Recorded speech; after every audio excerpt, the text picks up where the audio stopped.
Қазақстан Республикасы сыбайлас жемқорлыққа қарсы іс-қимыл агенттігі Жамбыл облысы бойынша департаментінің 17-22 тамызда атқарылған жұмыстарымен таныс болыңыздар. Жамбыл облысындағы сыбайлас жемқорлыққа қарсы іс-қимыл мәселелері жөніндегі ведомствоаралық комиссиясының кезекті отырысы өтті.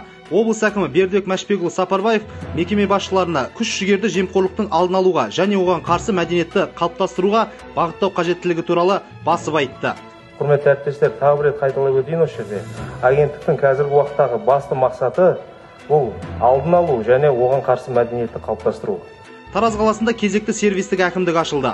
Мұнда қала тұрғындары ауыл шаруашылық, тұрғын үй және шаруашылық, құрылыс, кәсіпкерлік салалары бойынша қызмет көрсетіледі. Қазақстан Республикасы экология, геология және табиғи ресурстар министрлігі, экологиялық реттеу және бақылау комитетінің Жамбыл облысы бойынша экология департаменті, Қазақстан Республикасы сыбайлас жемқорлыққа қарсы іс-қимыл агенттігінің Жамбыл облысы бойынша департаменті, Адал қоғам төрағасы және Жамбыл адалдық алаңы жобалық кеңсесінің басшысы Назима Жубандыкова, экоамбассадор Ильяс Отан, волонтер Марсель Абдрахманов Жамбыл облысы кәсіпорындарының санитарлық қорғау аймағына мониторинг жүргізу бөлігінде қоршаған ортаны қорғау саласындағы ынтымақтастық туралы меморандумға қол қойды. Департамент басшысының бірінші орынбасары Равиль Қуанышбайұлы Төлебаев, Жамбыл адалдық алаңы жобалық офисінің жетекшісі Назима Дәрменқызы және үгіт-насихат штабының мүшесі Үміт Қыранқызы Талас ауданына іс-сапармен барды. Алдымен жұмысшы топ бөлім басшыларымен, аудандық мәслихат депутаттарымен жиын өткізді. Мемлекет басшысы Қасым-Жомарт Тоқаев сыбайлас жемқорлыққа қарсы күрес мәселелері жөнінде кеңес өткізген еді. Онда үкіметке қағаз бастылық пен бюрократияға салынбай, сыбайлас жемқорлыққа қарсы іс-қимыл агенттігі берген ұсыныстарды бір ай мерзімде жан-жақты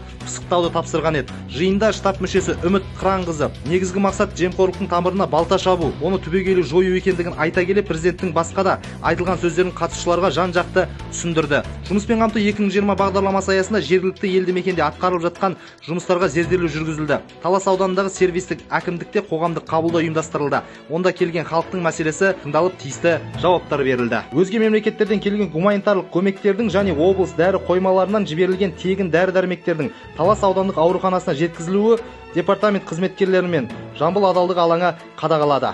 Жамбыл аудандық Қарой ауылдық округіне қарасты қоқыс полигонына тұрғындар тарапынан шағым келіп түсті. Таза қала акциясы аясында Жамбыл облысы бойынша сыбайлас жемқорлыққа қарсы қызметі қызметкерлерінің қатысуымен құрылған арнайы комиссия мүшелері зерделеу жұмыстарын жүргізді. Байзақ ауданында орта қысымды газ құбырларын тартып, ауылдарды газдандыру бағдарламасы бойынша бөлінген қаражаттың игерілуі туралы Айдаровтың арызын уәждерін талқылау өтті. Магистратураға тестілеу өтуде. Сынақ талапқа сай өту үшін Жамбыл адалдық алаңы жобалық кеңсесі Білім және ғылым министрлігі, білім саласындағы сапаны қамтамасыз ету департаментінің мамандары қадағалауда. Аудиторияға кіру кезінде екі азаматтан ұялы телефон табылып, сол себептен ол азаматтар емтиханнан шеттетілді. Сондай-ақ маусым-шілде айларында нәтижелері жойылып, ОБТ-ға жіберілмеген және тағы бір қатар тұлға үшін кезекті ОБТ өткізілуде. Ұлттық бірыңғай тестілеу залына кірер кезде және аудиторияда ұялы телефон пайдаланғаны үшін 58 оқушы тест залынан шығарылды.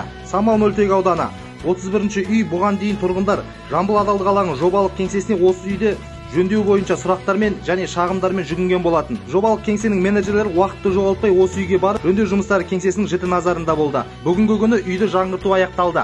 Мониторинг кезінде бұзушылықтар табылған жоқ. Сапалы жол жобасы аясында көше жолдарына мониторинг жүргізілді. Зерделеу жұмыстары көрсеткенде бірқатар көше жолдары бойынша кемшіліктер анықталды. Мәселен, Абай даңғылы мен Ташкент көшелерінде М4 жылу магистралды құрылыс жұмыстарының жүргізілуіне орай жолды қайта қалпына келтіру бойынша жұмыстар тиісті деңгейде жүргізілмегендігі анықталды. Осыған орай мердігер мекеме Техноконтракшн компания жауапкершілік шектеулі серіктестігі жалпы құны 54 мың теңге құрайтын 2 айыппұл салынды. Және аталған 2 аумақ бойынша қайта қалпына келтіру жұмыстарын жүргізу керектігі ескертілді. Адал көмек акциясы аясында Нұркен Амангелдіұлы Жаманқозов, Қордай ауданы Кенен ауылдық округ әкімі, Дәурен Ғабитұлы Әбдіразақ, Үлкен Сұлутөр ауылдық округ әкімі, Берік Еркінұлы Әбілдаев, Алға ауылдық округ әкімінің міндетін атқарушы Нұрлан Айдарұлы Байсал, Қордай ауданы Сұлутөр ауылдық округ әкімінің уақытша міндетін атқарушы Ақжол Советқалиұлы Кәрімов, Қордай ауданы Отар ауылдық округінің әкімі Қонысбаев Бауыржан Сәрсенұлы, Ноғаев Ердос, жеке сот орындаушысы борышкер болып табылатын жеке тұлғаның заңды тұлға басшысының Қазақстан Республикасынан шығуын уақытша шектеу және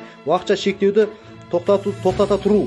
Нотариус Мақұлова Венера Түлегеновна, асыраумен өмір бойы асырау шарты. Саржанова Гүлсім Серікжановна, Талас ауданының нотариусы, жылжымайтын мүлікті сатып алу, сату мәселесін жасау тәртібі. Адал көмек акциясы аясында тікелей эфирге шықты. Ақпараттық үгіт-насихат штабының жетекшісі Төлендиев Қасымхан Естемесұлы президенттің сыбайлас жемқорлыққа қарсы күрестегі 5 басымдығы туралы Құрманов Нұрлыбек Бақтығалиұлы, айтыскер ақын, адалдық тақырыбында, Дүйсенбаев Базарбай Рысбайұлы, Жамбыл облысы әкімдігі білім басқармасына қарасты дарынды балаларға арналған мамандандырылған дарын мектеп интернатының қазақ тілі мен әдебиеті пәні мұғалімі, Антикор Лайф жобасы аясында департамент басшысының бірінші орынбасары Равиль Қуанышбайұлы Төлебаев жұмыспен қамтудың жол картасы 2020 бағдарламасы туралы превенция және парасаттылық басқармасының басшысы Дәурен Даниярбекұлы Омаров дәрілік заттардың бағаларының жоғарылауына жол берме бойынша атқарылып жатқан жұмыстар, Надуев Ғазиз Дүйсенбекұлы, Жамбыл облыстық мемлекеттік бас санитарлық дәрігері, Тұрмаханбетова Рахия Сейітбекқызы, Жамбыл облысы әкімдігінің тілдерді дамыту басқармасы басшысы, Бедебаев Қазыбек Қошқарбекұлы, Қазсушар РМК-сының Жамбыл филиалының басшысы, Күлікеев Ерлан Елібайұлы, Жамбыл облысы әкімдігінің ауыл шаруашылығы басқармасы басшысының орынбасары, биылғы жылдың ауа райының ерекшелігіне байланысты суармалы судың жағдайы,